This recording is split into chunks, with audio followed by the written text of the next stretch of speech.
Finalista číslo 3, Tankošský cer.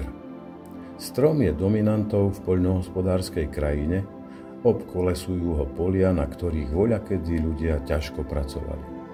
V horúčavách ich práve tieň koruny Tankošského ceru prilákal na obedňajší oddych.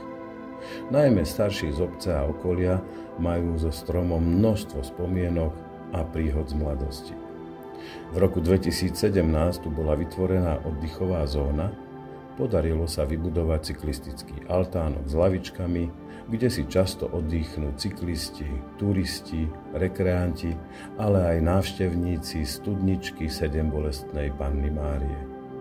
Totiž pod Tankošským cerom sa nachádza pútnické miesto.